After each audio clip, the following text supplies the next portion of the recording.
Imagine an empire that lasted for over 600 years, an empire that stretched across 3 continents from the heart of Europe to the deserts of Arabia and the coasts of North Africa.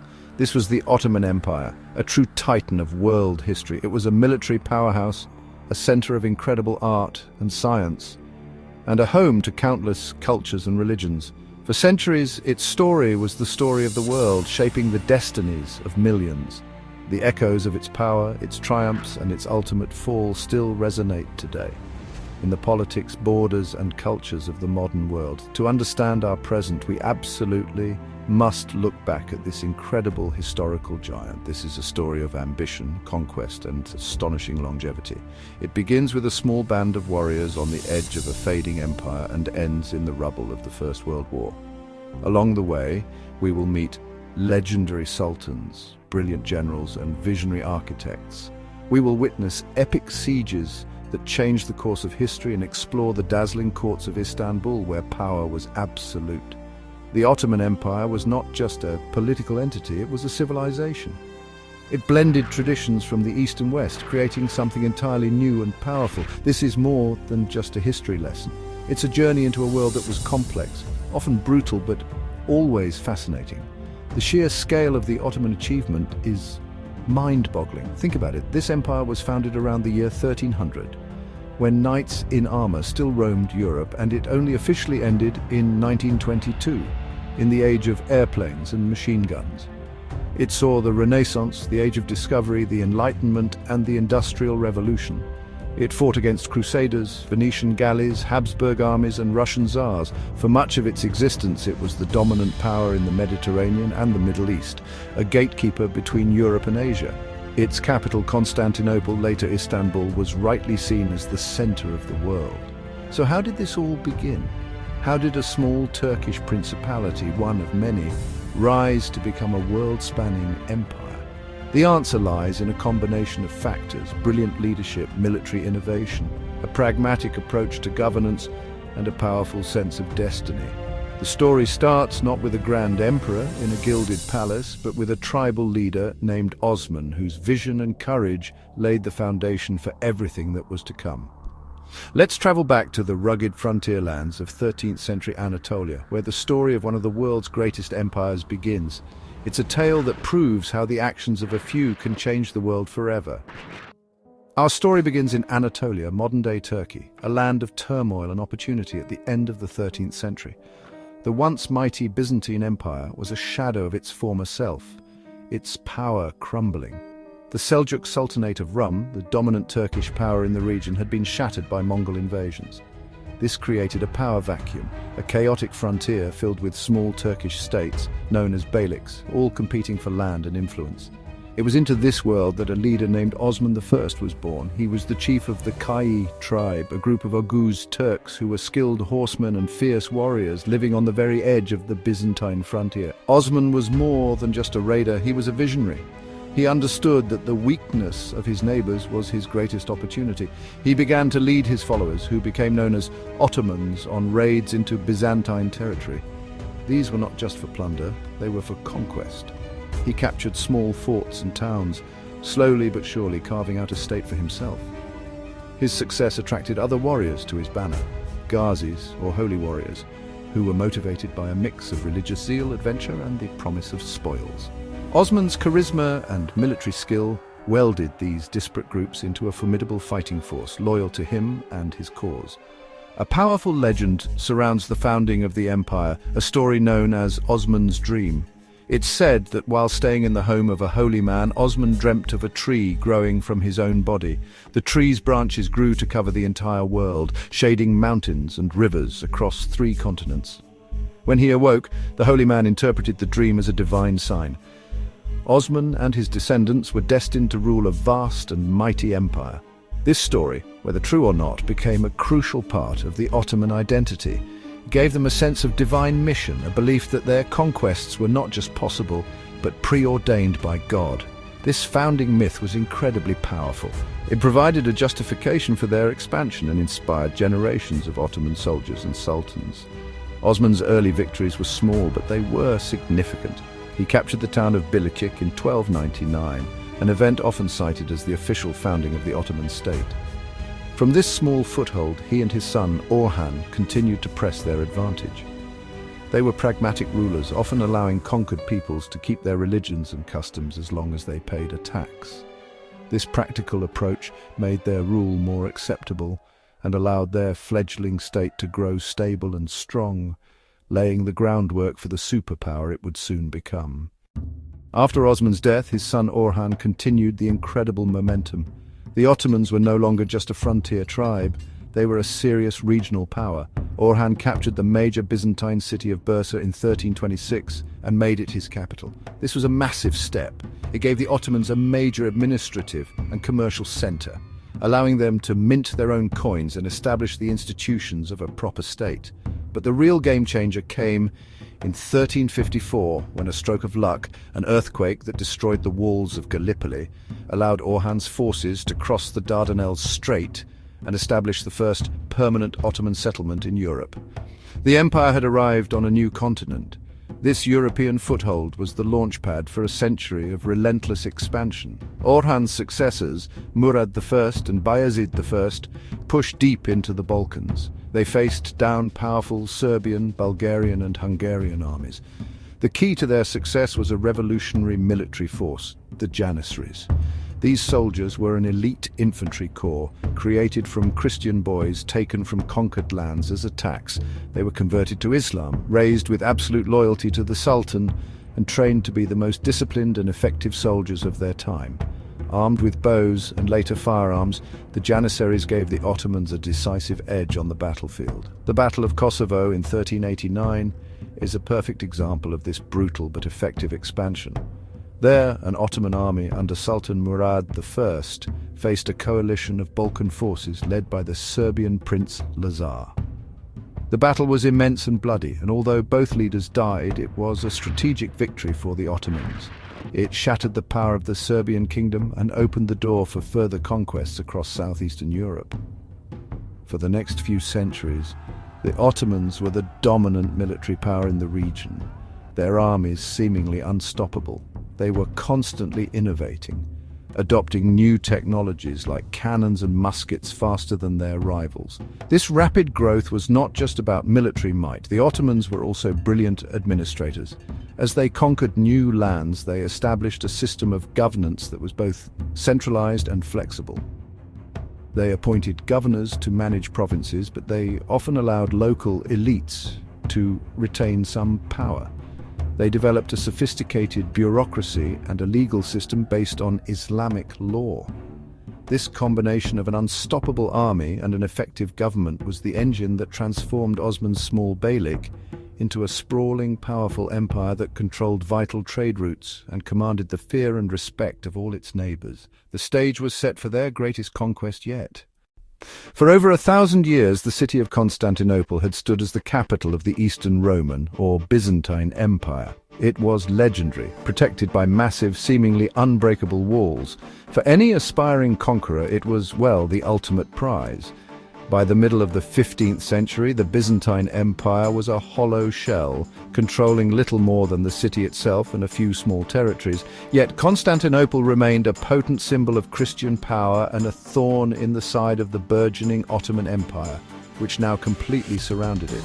A young, ambitious and brilliant new sultan, Mehmed II, ascended to the throne in 1451, and he was determined to be the one to finally capture the city.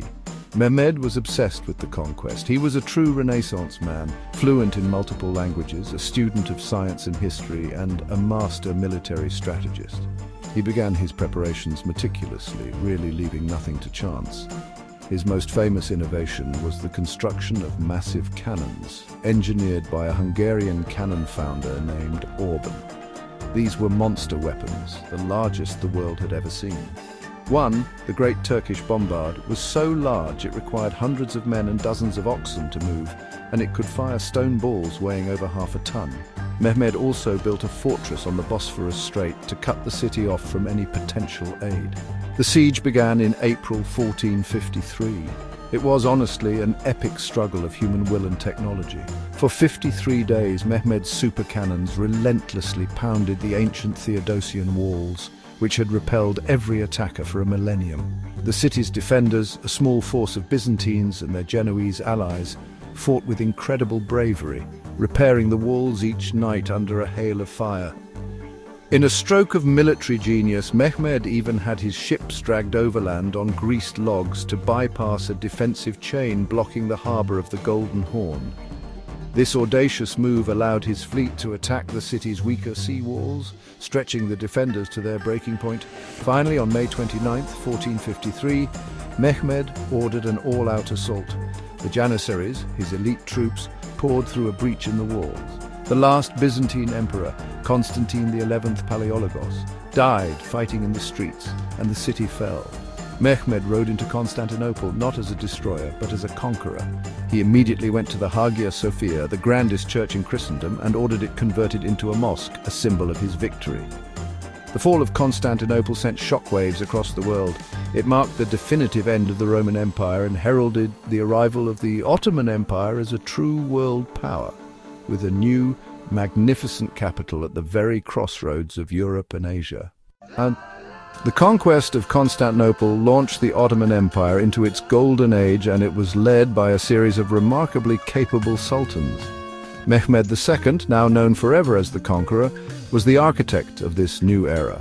He wasn't just a warrior, he was a state builder. He immediately began transforming Constantinople, which he renamed Istanbul, into a magnificent imperial capital. He repopulated the city, encouraging people from all over his empire, Muslims, Christians, and Jews, to settle there. He commissioned grand building projects, including the Topkapi Palace, which would serve as the main residence of the sultans for centuries, and the Grand Bazaar, a sprawling marketplace that became a hub of international trade. Mehmed saw himself as a new Roman emperor, a Caesar of the East. He codified laws, blending traditional Turkish, Islamic, and Roman legal principles into a coherent system. This legal code, the Kanun, would be a foundation of Ottoman governance for generations. He was a patron of the arts and sciences, inviting scholars and artists from both Italy and the Islamic world to his court. He established imperial workshops that produced some of the most beautiful ceramics, carpets, and metalwork of the period. Mehmed's reign established the template for the absolute Ottoman monarch, a warrior, a statesman, a lawgiver, and a patron of culture, all in one. If Mehmed was the architect, the empire reached its absolute zenith under Sultan Suleiman I, known in the West as the Magnificent and in the East as the Lawgiver. His reign from 1520 to 1566 is considered the peak of Ottoman power, wealth, and cultural achievement. Suleiman was a formidable military commander, personally leading his armies on numerous campaigns. He conquered Belgrade and Rhodes, defeated the Hungarians at the Battle of Mohacs in 1526, and even laid siege to Vienna in 1529, striking fear into the very heart of Europe. His navies, under the command of the legendary Admiral Barbarossa, dominated the Mediterranean Sea. But like Mehmed, Suleiman's legacy extends far beyond the battlefield. He was known as the lawgiver because he completely overhauled the Ottoman legal system, ensuring it was applied fairly and consistently across his vast and diverse empire.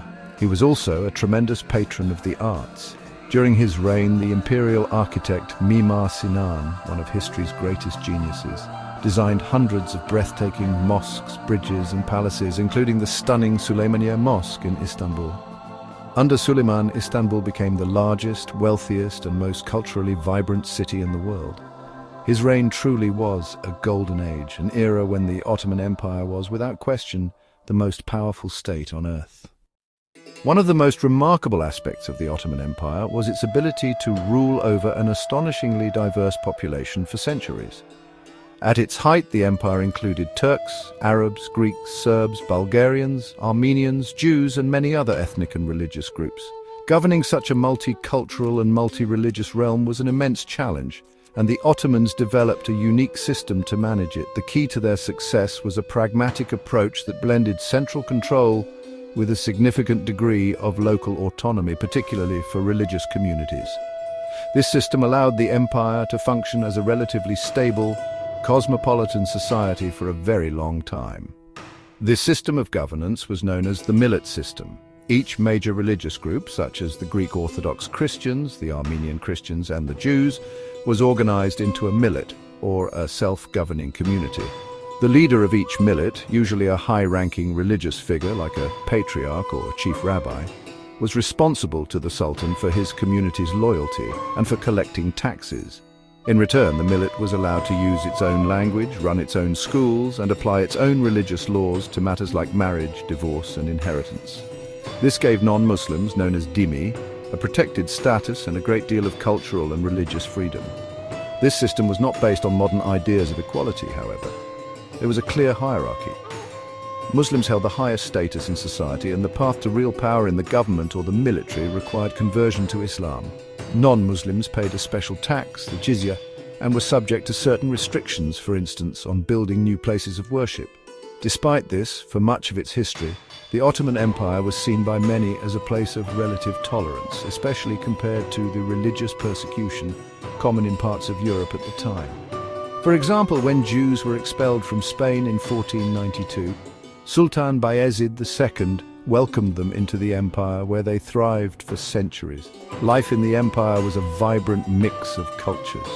In the bustling markets of Istanbul, Cairo, or Sarajevo, you could hear dozens of different languages being spoken. Greek sailors, Armenian merchants, Arab scholars, and Turkish administrators all lived and worked side by side. This cultural cross-pollination led to incredible achievements in food, music, architecture, and science. The empire was a bridge between worlds, and its ability to manage this diversity was one of the great secrets to its longevity. It created a unique civilization that was distinctly Ottoman, yet built from the contributions of all the peoples it ruled. No empire lasts forever, and the Ottoman Empire's decline was a long, slow, and complex process that unfolded over several centuries. It wasn't just one single event, but rather a combination of internal and external pressures that gradually eroded its power. Historians often point to the end of Suleiman the Magnificent's reign in 1566 as the beginning of this slow downturn. After Suleiman, the quality of the sultans who succeeded him began to decline. Many were less interested in governing or leading armies, preferring the secluded luxuries of the Topkapi Palace. This led to a rise in court intrigue and allowed grand viziers and other officials to wield more power, sometimes leading to corruption and instability at the center. Externally, the world was changing rapidly.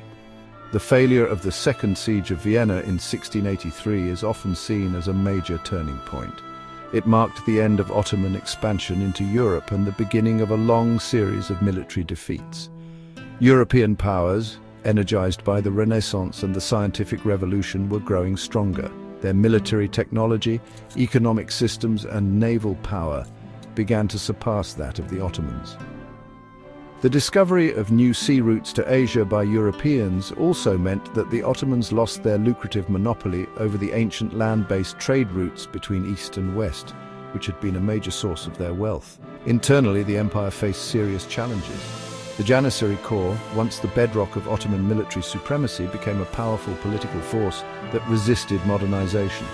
They often interfered in politics, dethroning sultans who threatened their privileges, and they fell behind their European counterparts in training and discipline. At the same time, the rise of nationalism in the 19th century, an idea imported from Europe, proved to be a powerful, disruptive force. The diverse peoples of the Balkans, Greeks, Serbs, Bulgarians, and Romanians, began to demand their own independent nations, leading to a series of revolts and wars that chipped away at the empire's European territories. The final blow came with the First World War. The Ottoman Empire, by then known as the sick man of Europe, made the fateful decision to ally with Germany and the Central Powers. The war was a disaster. The empire suffered devastating defeats and immense loss of life. After 4 years of brutal conflict, the victorious Allied powers occupied Istanbul and dismantled the empire. The last sultan was sent into exile in 1922. From the ashes of the empire, a Turkish nationalist leader named Mustafa Kemal Atatürk forged a new modern secular nation, the Republic of Turkey. And so, after more than 600 years, the epic story of the Ottoman Empire, which had shaped the world for centuries, finally